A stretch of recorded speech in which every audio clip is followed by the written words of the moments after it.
listening to Marawa Sports Worldwide. Mario Leo joins us live now to review the weekend's action. I watched this World Cup and I'm saying to myself, are we seeing a bit of a shift in world football where, the gap between traditional giants and also these so-called smaller nations is disappearing? I threw in early on the name of Cape Verde. I mean, they've gone from World Cup debutants to taking points of Spain. Oh, it's a little bit wayward. There's a chance and a goal for 2-2. Cabo Verde are level in the match.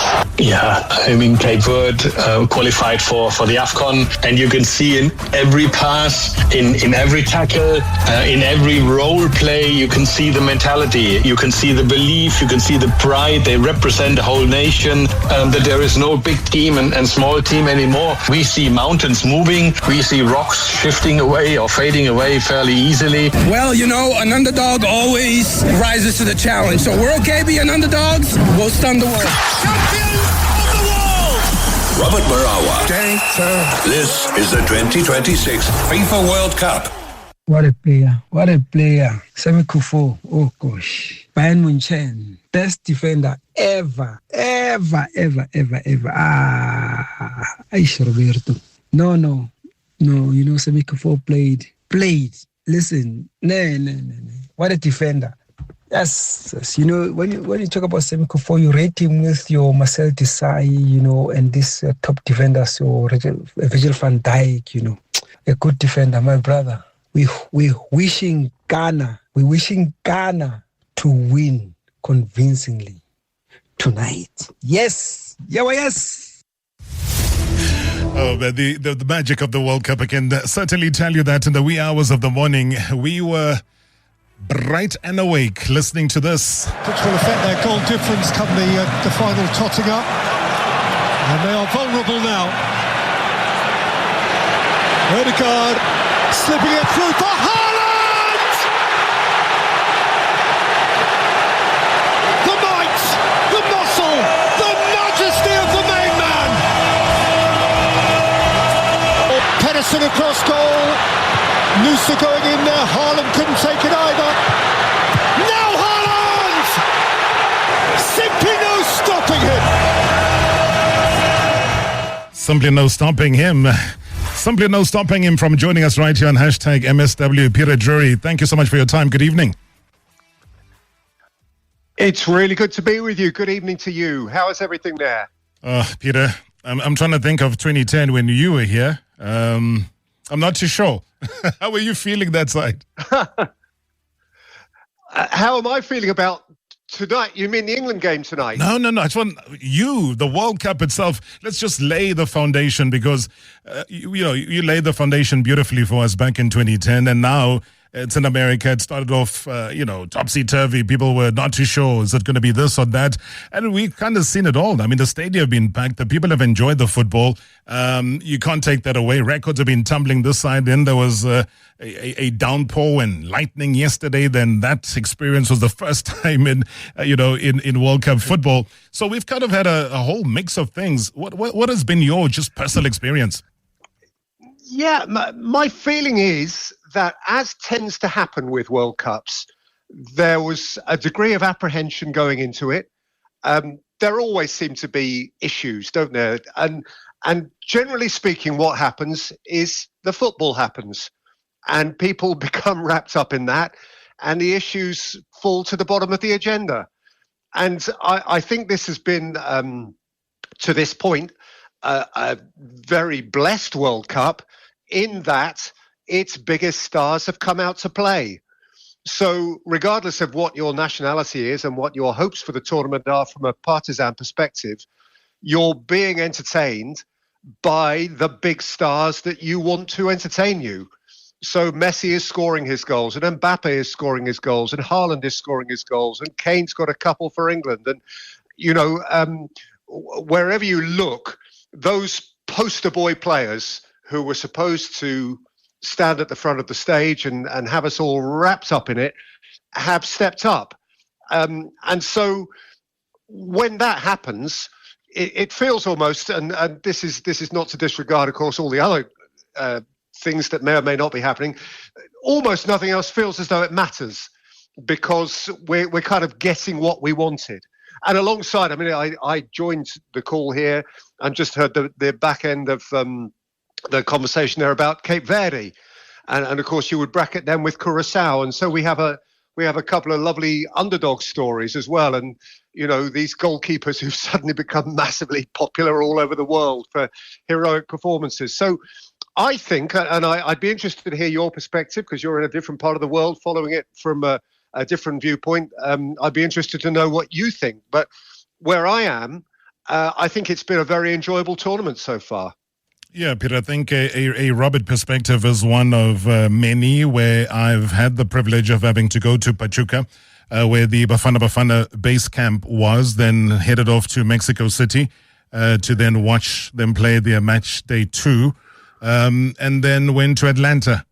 So in getting all of those different experiences, again, these are life and football experiences, I found that the traveling fans that had left South Africa to go to Mexico really brought the life out of it. When South Africa got to Atlanta, they didn't have to be South African fans, but you could just get a sense that against Czechia, that there were just fans who were willing to be with the underdog, and that underdog was South Africa. And South Africa put up a fine performance compared to their match day 1 when the performance wasn't that great. So now I am back in Joburg, getting a different perspective, not sleeping at night, getting to hear your commentary, getting to watch it from a different perspective again, as will happen again tonight. So for me, that's been the experience. It's been a World Cup that is alive, and stadia have been filled, and we were rained upon in one of the broadcasts from our little outside setup. So, you know, we've been showered, you know, with those blessings from above. But I think the football fans from around the world, Peter, have really lapped up what has been true great football.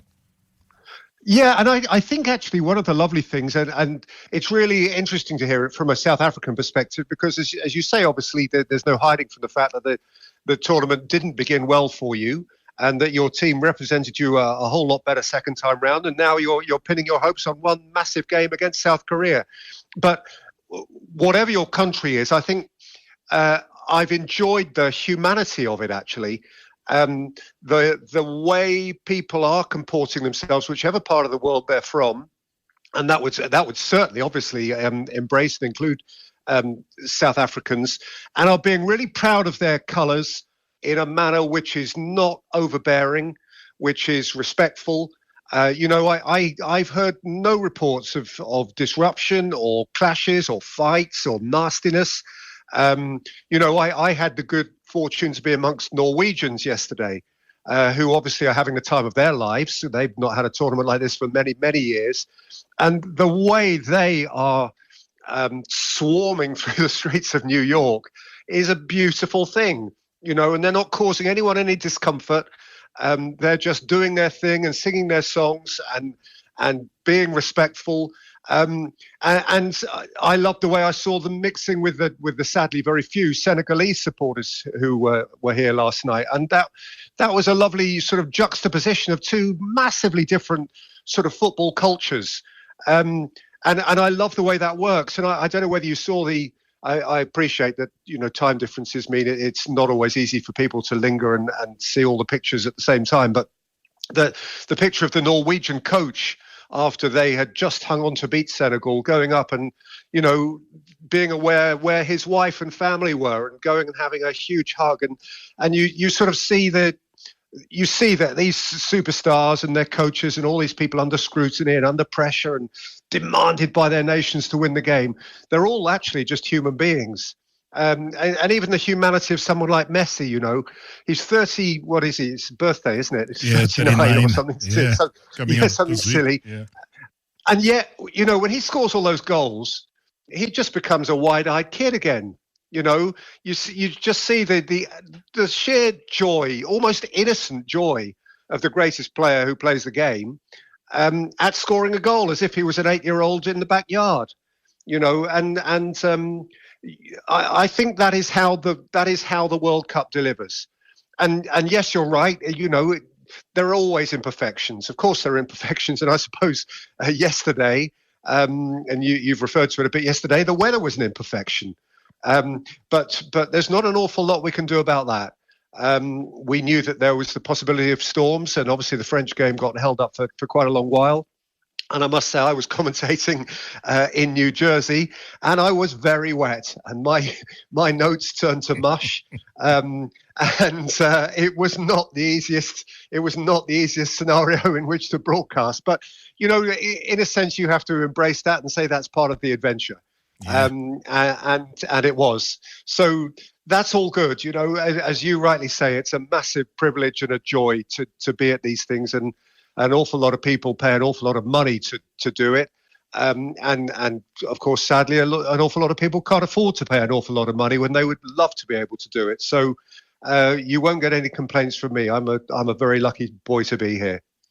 Lucky boy who's doing a magical job for the entire world to absorb. Peter, I think you're still owed 10 more World Cups in the future. Before we venture off and chat about the England game very quickly, I got a voice note here. Good evening, Rob, and good evening to the legendary commentator, Peter Drury. Peter, I need to find out from you, Messi is currently the tournament's leading goal scorer, and Ronaldo hasn't scored a single goal. Do you think Ronaldo is under pressure?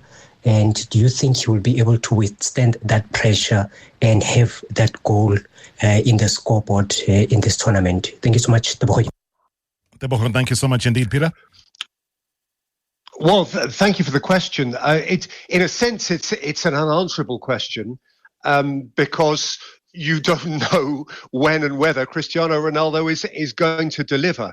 I'm not going to stand here and say to you that I think Cristiano Ronaldo will score a hat-trick today, nor indeed that, his time has come, he's finished, and he will come up short.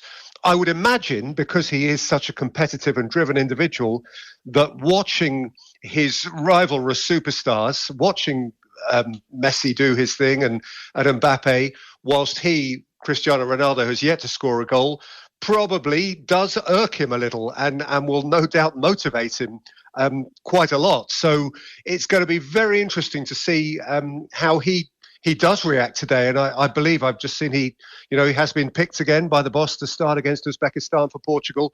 So as soon as I finish talking to you, I should be settling down to see the answer to that question. Oh, man. But, against Uzbekistan, people talk about David versus Goliath sort of thing. But at a World Cup, the fact that you've made it, we've talked about your Cup of Verde, as you rightfully said early on, Curacao, as you've mentioned, people have expected the Irans of this world because of the treatment that has been meted out to them to also just fold over and crumble. The same with Iraq. But they haven't. They've brought their best foot forward and they're playing football.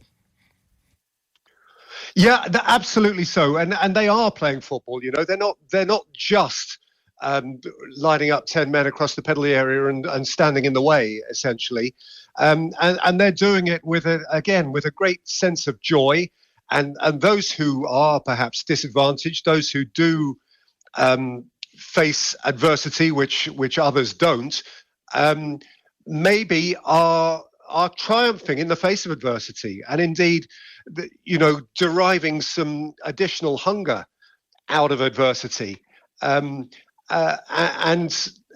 delivering brilliantly. I hate the politicization of sport, and I really wouldn't want to go anywhere near it because I'd go into areas that I'm not qualified to speak about. But however you interpret all of these situations, in the end, there's a game of football to be played, and the way some of those who have every reason perhaps not to be performing are performing is so laudable. And again, it just says to me that sport, as it did in South Africa all those years ago, sport is capable of doing things to the human race that almost nothing else is.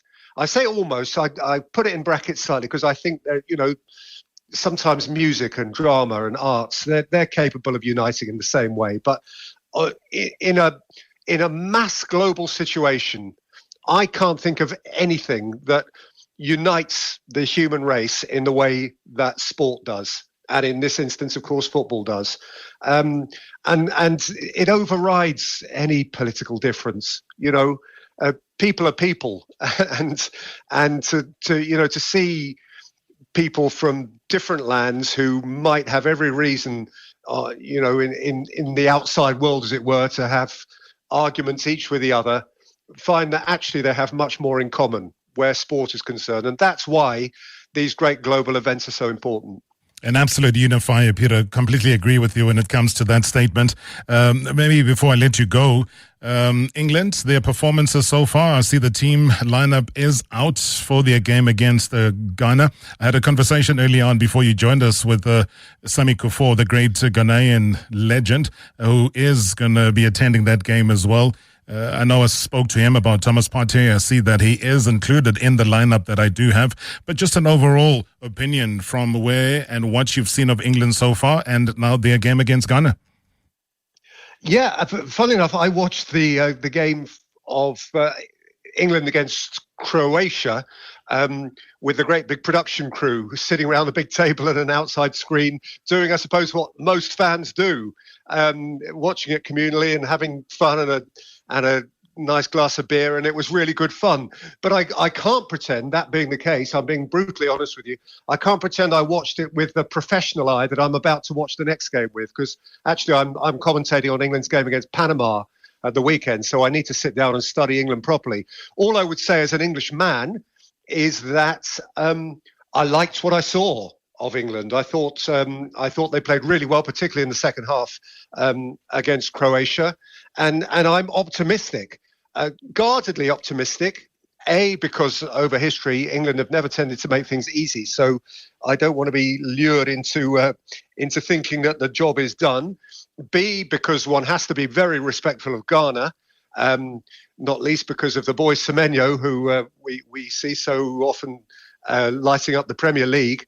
And C, because there is no such thing as an easy passage at a World Cup. And so daring to take anything for granted would be a ridiculous thing to do. Having said all of which, I'll go back to where I began and say I am optimistic. I think England are one of a handful of teams who've got a chance at this thing. Trouble is, we've been saying that for 60 years, so we'll see. It's coming home, they say, Peter. Hey, they say it's coming home all the time. Yes, 1966 to today. Yes. I must actually have a conversation with Terry Payne, who is and has been in South Africa all these years, and he was one of the the team members who were part of that 1966 team, and maybe get his take as well of what he has seen. Maybe before I let you go, here's a quick one that I should have asked earlier, but when you and I chat, there's so many issues. Hi, Mr. Melo and the team. My question to Peter is, what's your take about the new norm where you find that during water break or cooler break, whatever it means, you find out that the screen is switched off and everything is replaced with advert? Doesn't it affect your art? David in Parkwood. Hey, David, thank you so much. Hydration breaks, eh? Yeah, I better be careful what I say. What I will say is that I understand from the viewer's perspective why that might not be necessarily what you were hoping to see or hear. That's a matter of choice. From my professional perspective, in truth, it doesn't make a whole lot of difference, actually. I mean, whilst you might be seeing a commercial break, I am continuing to talk with my friend and partner, Alan Smith, breaking down the game and analysing it and waiting for it to start again. Listen, I can understand why supporters and viewers all over the world could sometimes do without those hydration breaks, and certainly in terms of temperature and environment, they don't always seem especially necessary. But it's the world we live in, and I guess we do as we're asked to do, and so we just carry on. But yeah, it's you can tell I'm tiptoeing around this issue, so I apologise for that. But it is what it is, and it's to be honest, it's been an interesting, I suppose, additional dynamic in the sense that we're almost playing a game of four quarters at this World Cup, and the coaches are getting into their teams halfway through each half, and there have been examples of games which have slightly altered because of that, and people can choose to like it or not like it as according to taste. Well, it's in America, so you have to break it down into a basketball format of, 4 quarters, basically there, Peter. I mean, we've always had hydration breaks, even in South Africa, just the local league, but it hasn't been termed that. It hasn't been a must. It was always at the discretion of the fourth official or the match commissioner to say if it's at a certain temperature, then you got to take those hydration breaks for health purposes. But we've seen games where it's been raining and there's still a hydration break. Then they, throw in the bottle from time to time. But yeah, like you say, it is what it is. And I certainly wish you a very, very prosperous rest of the World Cup. And I hope to have another conversation with you before the end of the tournament, Peter. And enjoy the break today. And look forward to hearing you on the weekend. When England plays against Panama. Thank you so much. Always a real delight to catch up with you and have a chat. So let's hope we do it again before it's all over. Thank you. Thank you so much indeed. That's the international commentator. That's Peter Drury joining us live right here on #MSW.